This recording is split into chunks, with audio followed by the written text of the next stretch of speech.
Good morning, everyone. Happy Thursday. Today we're learning Perek Bays of Taanis. With Hashem, here we go. Today's shiur is Lila Nishmas, Aron Nachman Simcha Kohen, Rishon Morcha B'Shem, Slabrak L'Sar, Shmuel Leib, Binyan Moshe Ben Yosef, Ben Eina, the Shem, have an Aliyah. And before Shlema Ad, the Star Bas Leah, Chala Pesel Bas Yanta, Yisrael Baruch Aleh, Rachel Bas Pesel Zelda, Avraham Yitzchak Ben Risha, Chaya Bas Davabela, before Shlema Basel Shar Chali Yisrael. And as a schus for Talit Tzvi ben Rivka Blima, Shalom Yehuda ben Chayes or Mindel, Shefer Bracha Vatzlacha ben Ruchnis ben Megashris, and all their endeavors. Okay, Perek. Yesterday we were talking about the Taanis, the fast days that were established for the lack of rain. And we discussed like 13 Taanis, actually was 16, three on the Tamil Chavim, and then 16 and then 13 on the seaboard, the various degrees. So and now we're going to talk about the tefillos that were used, that were said during those fast days. It's very nice we have the dates and what they do on these days. So Perek Beis Mishnah Aleph Masechet Taanis. Say the Taanis Ketzah. What is the procedure on this final 7 fasts? Those are the 7 fasts that are stricter than Yom Kippur. Matzian as Hateva, the Rechava Shal.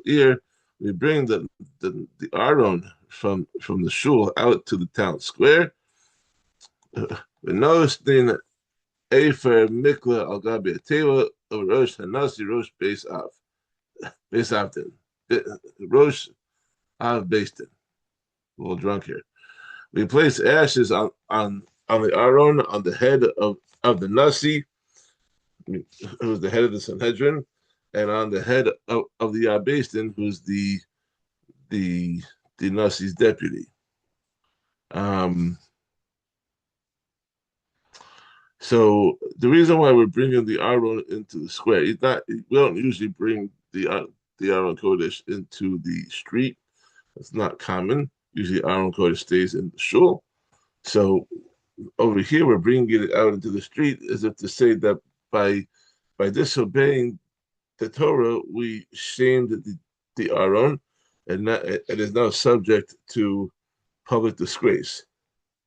We then pray in the town square as if to say, since we prayed in the shul and we're not answered, so too we will humble ourselves now in public.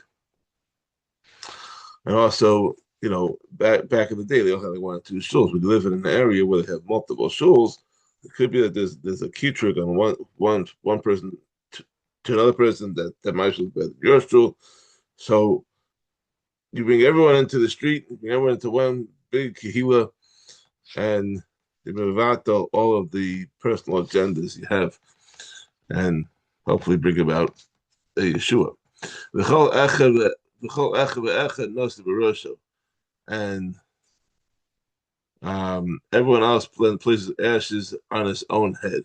Placing the ashes on someone's head is, it brings someone to humility and inspires tshuva. It also brings down the schusim of a kid's Yitzchak, and when you place the ashes on top of the Aron, we symbolize that Hashem, whose Torah is in the Aron, joins us in our distress, as we know. Anochi Ima B'Tzara, that Hashem is with us in our time at Tzara. Okay. Anyways, Hazakin Shebehen Amar Lifneihem Dirikuushin. The eldest sage among them says to them words that overcome the heart and cause true. It's like a pre Neila drasha that every Rav gets up. I know right before Neila and has those words of Musar and those words of Chizik in order to evoke people to do tshuva. Also, the drasha before Slichas in the first night. Usually a Rav gives a drasha then too. And it's the same thing over here. We want to instill in the hearts of the attendees of the Spalalim, the feeling of tshuva, and so we can be mevat of the gezerah. Achenu lo namar b'an sheninvei vayar Elokim es sakav es tanisam. Our brother. So this is the words that they're saying to the tzibur. Our brothers, our chevra, dear chevra. It is not stated about the people of Nineveh who were saved by from destroying their city that Hashem saw their sackcloth and their fasting. Ela vayar Elokim es maasein ki shava midarkam hara. Rather, it is said in the pasuk in Yonah that God saw their deeds, that they repented from their evil way. So even though the people and then they fasted and wore sackcloth and ashes, it was the tshuva and correcting their evil ways that really saved them. Similarly, it's stated in the Nevi'im in Yoel, the karo levavchem al bigdeichem. Tear your hearts and not your clothes. When you tear your heart, that's a reference to sincere tshuva. It's more important than the outward signs of tshuva, such as tearing one's clothes. Obviously, so to do both, but the main focus should be on the heart. Mishnah Beis, Amdu b'tefillah. Once the Chacham finishes speaking, then they begin to pray. So Amdu b'tefillah, when they stand to pray, Maridan l'fnei hateva zaken ragil. They send down before the Aron as about tefillah, an elderly man who is familiar with the tefillah, so you can say them properly. The Yesh lo banim v'esarikim, who has children and whose house is empty of food. Kidei shehei libo shalin b'tefillah, such that his heart will be completely involved in the tefillah. He wants to have his own, since he has no way to feed his family, his own anguish will motivate him to pray with great feeling. If you take someone who has all the money in the world and has no immediate needs, his tefillah is not going to be as great. Such that his heart will be. We want his heart to be fully engrossed in the tefillah, so he can have a proper tefillah. The Amar of name Esivarba brachos. He says before that then 24 brachos. Shmona Eshes Shluchal Yom and Mostiv Aleim Od Sheish. With the 18 brachos that are said every day in the Shmona Esrei, to which he adds another 6. And these 6 are going to be added between Goal Yisrael and Rofei Chole Amo Yisrael. I think that's where we stick in Nenu by the Baal Tefillah. Obviously, this Mishnah was written before the 19th bracha from Esther was added in, so in this case it would be 25 instead of 24. Mishnah Gimel, the Elohein. These are the 6 extra brachas that are added in on days like this. Number 1 is the chronos. Number 2 is shofaros. Ela Hashem b'tzuras ali karasi v'yaneni. Number 3 is kapitel Kuf Chaf from Tehillim, which starts off, to Hashem in my distress I called and he answered me. Esa enai ela harim. Kapitel 1, Kuf Chaf Aleph, which begins, I raise my eyes upon the mountains, etc. And then Kapitel Kuf Lamed, as we know, Shema's Hashem, that from the depths I called you, Hashem. And number 6 is Kapitel Kuf Beis, which starts with, which begins with Tefili Ani Kiyatov, that a prayer of the afflicted man when he faints. So that's the capital that starts off with actually. So you're mentioning Zechronos, which is what we do on Rosh Hashanah, and you're mentioning shofaros, because both of those invoke tshuva, and all of those other kapitulach of Tehillim are all appropriate for these fast days when facing drought and famine. Okay, Rabbi Yehuda says, "Lo hayitzarech lama zichronos v'shofros." He does not have to say the blessing, the brachos of zichronos and shofros. Ela omer tachtehen rav ki yeh ba'aretz davar ki yeh. Rather, in place of them, he says, the psukim from Lechem Aleph, that if there will be a famine in the land, if there will be a plague, Asher Haya Devar Hashem El Yirmiyahu Al Divrei Abitzaros, and also psukim from Yirmiyahu that say that the word of Hashem that came to Yirmiyahu concerning the droughts. Both of these chapters describe rain, the tefillas for rain during a time of famine. And he says that their endings, meaning after each bracha, each passage, he says an appropriate concluding blessing, which we're going to talk about now. Al Rishonahu Omer, on the first bracha, we said that the 6 brachas are inserted after the bracha of Goal Yisrael and before the bracha of Rifeinu. So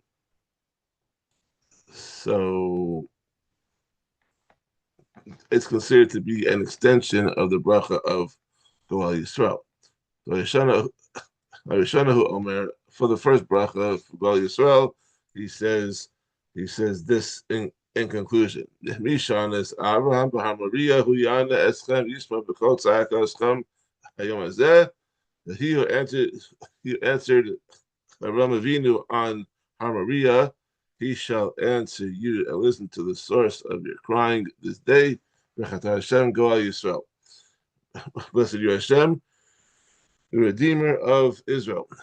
For the second bracha, which is the Chronos, according to the first Tana, he says in conclusion, Mishan, as I was saying,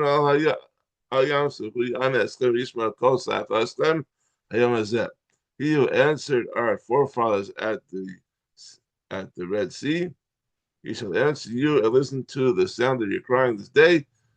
Blessed you Hashem, who remembers the forgotten. For the third bracha, shofaros, he says, Mishan as Yoshua Begilgal, Yanes Kamishman Kol Tzachos Hayamazeh. That he who answered Yoshua at Gilgal, he shall answer you and listen to the sound of your crying this day. Gilgal,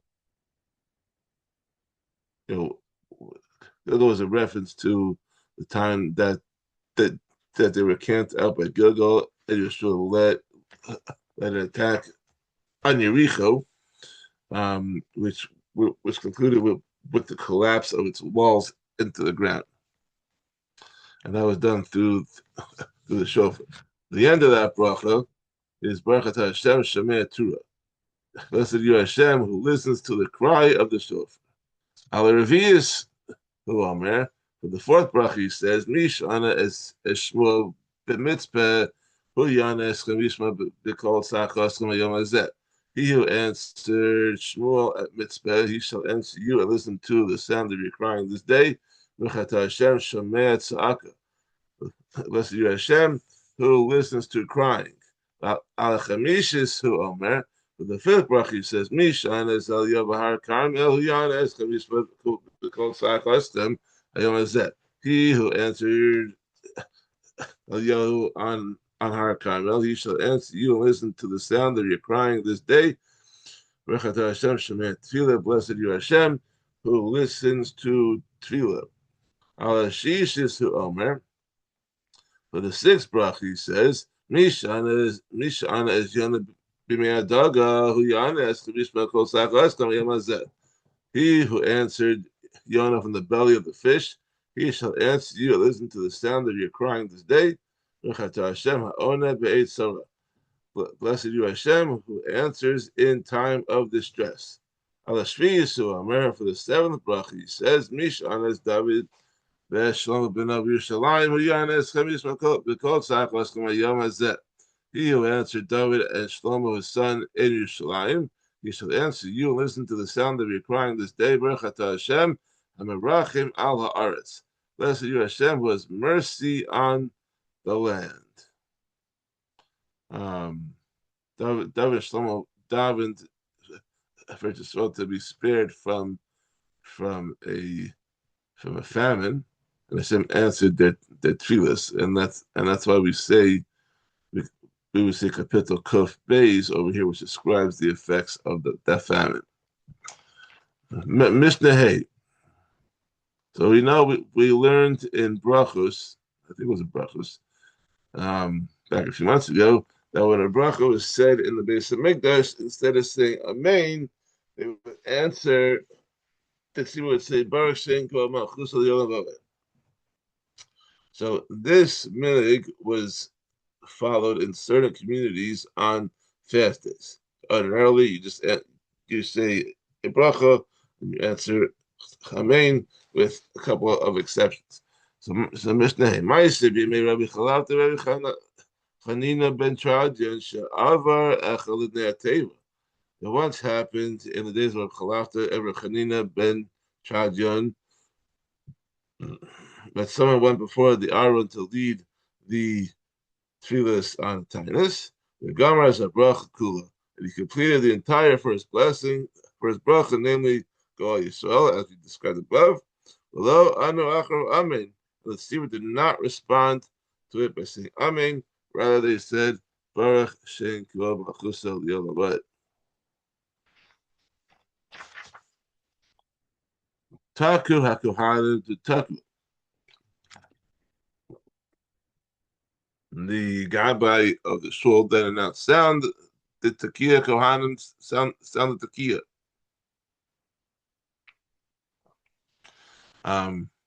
See, even though the shofar can be blown by anyone, the Chachamim had Kohanim blow it to further compare the avodah of that day to the avodah of the Beis Hamikdash, where the shofar was blown by a Kohen. Mishan is Abraham Avinu Bar Maria. So after the blowing of the shofar, the Gabbai would say, "He who answered our father Avram on Har Maria, he shall answer you and listen to the sound of your crying this day." And they did this. They would follow this sequence throughout all the six brachas. First, they would, after each bracha, they would say Baruch Shem, and then they blew the shofar, and then they alternated between two different sequences of shofar blast: Tekiah, Teruah, Tekiah, and after the first bracha, and then they did Teruah, Tekiah, Teruah, which we don't normally do, and then they switched back to Tekiah, Teruah, Tekiah after the third one, and so on and so on. So after the next bracha, the Baal Tefillah continued saying Baruch Shem. Heriu b'nei Aron, Heriu, sound the trua, O sons of Aron, sound the trua. Then they blew a special sequence of Teruah, Tekiah, Teruah, after which the Gabbai said, Mishan, as I was saying to Al Yamsuf, he who answered our forefathers at the Red Sea, he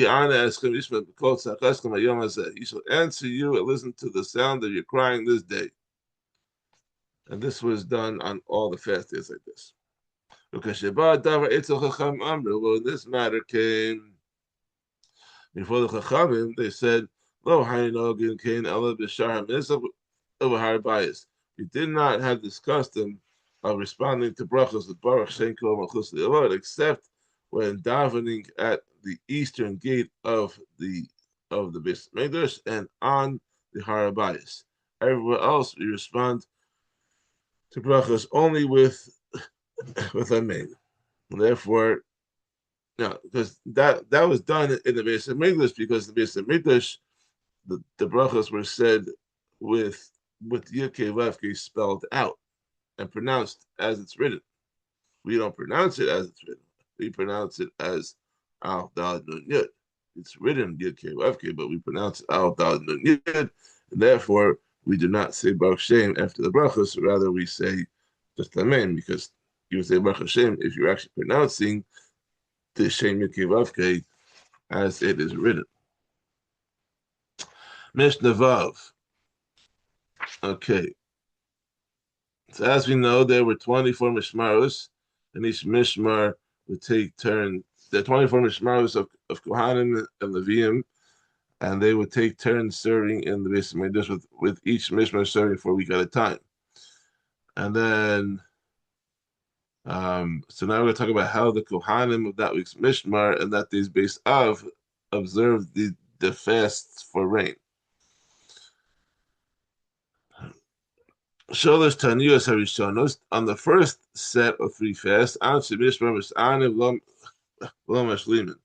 the men of the week's mishmar who are not serving in the Beis Mikdash that day, because each week, yet each mishmar had 6 base avs, 1 base av for each day, and so they would serve in the Beis Mikdash for that one day, and then the rest of the week they wouldn't. So all the men who are on that week's mishmar but not serving in that day's base av, because they don't belong to that base av, they fast most of the day, but they do not complete the fast, because fasting would weaken them, and they need to have the proper strength in order to assist with the avodah when necessary.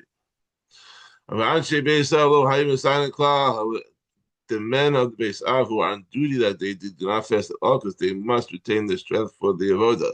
Shalosh niyos, on the second series of 3 fasts, anshe mishmar misanim mashlimin, and the men of the week's mishmar fast and complete the fast. Anshe base av misanim lo mashlimin, and the men of that day's base av, they fast, but they do not complete the fast. Sheva achronos, and the final 7 fasts, though these, the men of the Mishnah, and those and the men of the Beis Av, they fast and complete the fast. Rabbi Yeshua, this is according to Rabbi Yeshua. The Chachamim are more mekel, and they say, they say, Shalosh Taniyos Harishonos Elu Lo Hayim Misanim Klal. On the first series of 3 fasts, neither the men of the Mishnah nor the men of the Beis Av, they fast at all. Shalosh niyos anshe Mishnah misanim lo mashlim v'anshe Beis Av lo hayim misanim klal. On the second series of 3 fasts, the men of the Mishnah fast but do not complete the fast, and the men of the Beis Av do not fast at all. Sheva achronos anshe Mishnah misanim mashlim anshe Beis Av misanim lo mashlim. On the final 7 fasts, the men of the Mishnah fast and complete the fast, and the men of the Beis Av fast but do not complete the fast. A little bit more makel than Rabbi Yeshua. Mishnah Zayin. Anshe Mishmar Mutara Lishtos Yayin Belelos Avalo Piyamin. The men of the week's Mishmar who are not on duty that day are allowed to drink wine during the night, but not during the day. They may not drink in the daytime because they're doing avodah. They cannot be intoxicated. During the night, however, they are allowed to drink, because only a small part of the avodah done at night, and they're not necessary to be there. However, the men of that day's base may not drink wine during the day, or the following night, because there's still some avodah for them to do to perform even at night.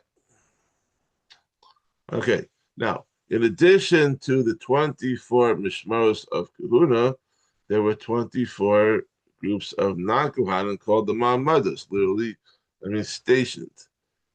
So each Ma'amad was assigned to one of the mishmaros, and every week when the Kohanim of the Mishmar would go to the Beis Hamikdash, the men of the corresponding Ma'amad would go to the Beis Hamikdash to attend the avoda of the Karbanet Tzibur.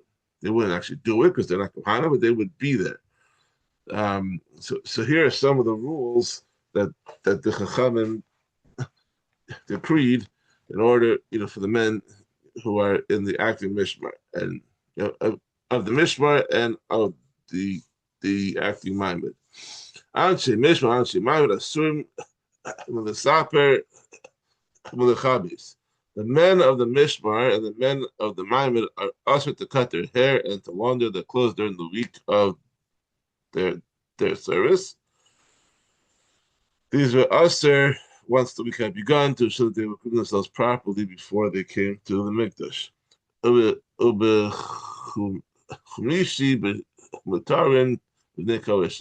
However, on Thursday, they are permitted to cut their hair and wash their clothes in honor of Shabbos. Okay.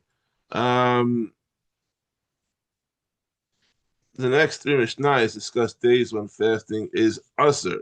During the second Beis Hamikdash, the Chachamim established a number of minor festivals to commemorate the Nisan that Hashem had performed for the Jewish people. It is usher to fast on any of these festivals. It was on some of them it was even usher to give a spadim. And all of these Taanis were recorded in a scroll called Megillas Taanis, which was ultimately Nignas afterwards. So Mishnah Ches Kol HaKos of Megillas Taanis the mispaid any date that's recorded in Megillas Taanis as a festival when it was not allowed to eulogize the dead, certainly not to fast. The fun of Aser is forbidden to give a spadim or to fast even the day before to ensure that these activities do not take place on the actual festival. However, on the day after the Chag, it is permitted to fast and to give a spadim. Rabbi Yossi says the fun of Lachra Aser is forbidden to fast and deliver a spadim both on the day before it and the day after it, out of respect for the Chagim, so that they be observed properly. The Mishnah continues to lowly son of Baho, and any date that is recorded in Megillas Taanis as a Chag when was not to fast, but when it is allowed to give a spadim. It is permitted to fast the day before it and the day after it, since the requirements for these days are not as stringent. It's sufficient to refrain from fasting on the day of the festival itself. Rabbi Yossi says the fun of Aser Ulachav Mutter. He says that it's Aser to fast the day before, but it is permitted to fast the day after. Okay, so Mishnah Test. We know that we learned yesterday that the series of the Taanis would be decreed on Mondays and Thursdays. We're going to discuss now when it started on a Monday or Thursday, which ones when. Ein goes in Taanis al Siva b'tchila b'chamishi. We do not decree the first fast of a series on the Tzibur beginning on a Thursday. Shlo hafkia hashar, so not to disrupt the market prices of food. Whenever a fast is observed on a Thursday, people buy large amounts of food that day because they need food for both the large meal after the fast and for Shabbos. If they do, if the shopkeepers do not realize why people are buying so much food, they might assume there's a shortage and raise their prices. So to prevent that, we make sure that the first three fasts do not begin on a Thursday. However,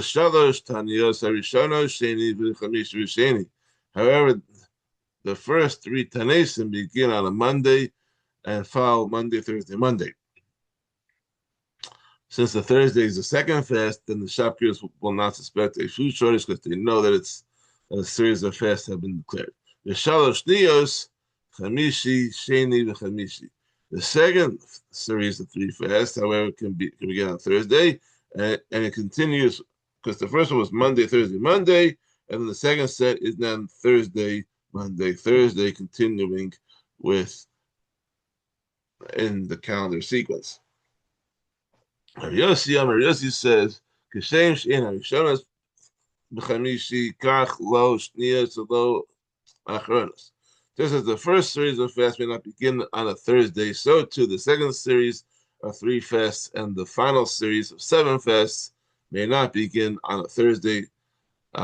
Since there's an interval between each series, the shopkeeper might not remember that a fast is being observed that Thursday, and they'll attribute the extra price to a food shortage.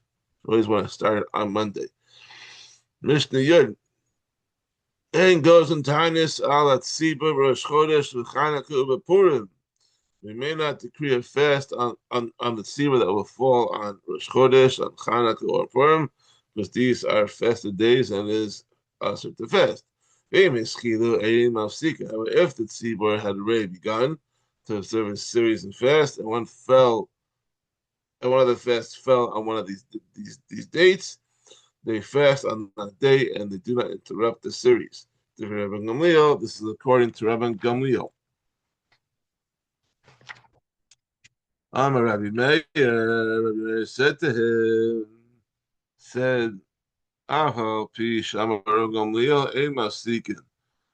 Even though Rabbi Gamliel said that they do not interrupt the series of fasts for they do not interrupt a set of fasts for the festivals. He agrees that they do not complete their fast on the Chag, rather they eat shortly before sunset. The same is done with Tisha B'Av. When Tisha B'Av falls on Friday, we must fast most of the day, but we eat before sunset so that we are not hungry when Shabbos begins. We that during the times before they fixed the calendar, it was possible for Tisha B'Av to fall on Friday or even on Sunday. Hold on, Sunday now. On Friday, I mean. Nowadays, we don't allow it to happen. So that's all for today. See you tomorrow. Have a wonderful day.